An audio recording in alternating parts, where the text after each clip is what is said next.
তিনজন বাংলাদেশি ব্যক্তিকে কৈলাসহর মূর্তিছড়া ভারত বাংলাদেশের সীমান্ত এলাকায় অবৈধভাবে কাঁটাতার পেরিয়ে যাওয়ার সময় আটক করে বিএসএফ জওয়ানরা।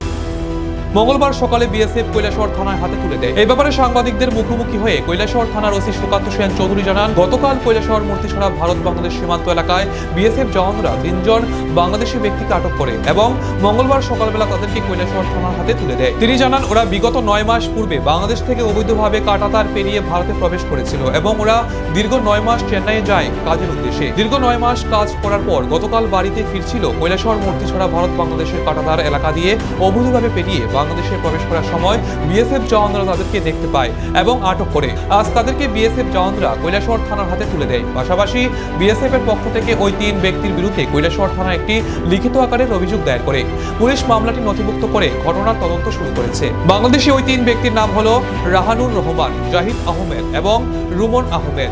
এই ঘটনার পেছনে কোনো দালাল জড়িত রয়েছে কিনা সেই বিষয়ে খতিয়ে দেখেছে কৈলাসহর থানার পুলিশ।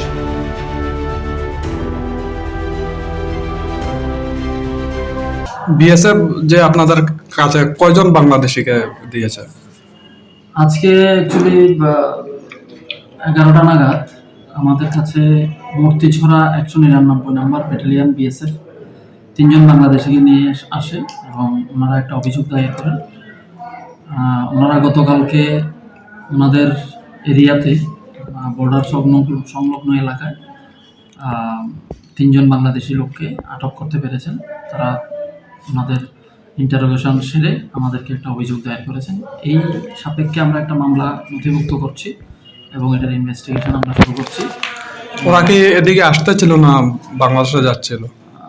বক্তব্য এস পার কমপ্লেন্ট অনুসারে এই 3টা লোক ইন্ডিয়ার থেকে বাংলাদেশে যাচ্ছে। ওনারা এর আগেই কোনো এক সময়ে কাজের সন্ধানে ইন্ডিয়াতে এসেছিল। বাড়ি ফেরার পথে ওরা ধরা পড়ে।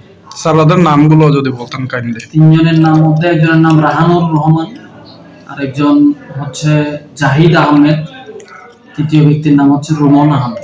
ওদের কাছে কোনো পাসপোর্ট কিচ্ছু নেই, অবৈধভাবে সম্পন্ন পাসপোর্ট ছাড়াই। ঠিক আছে।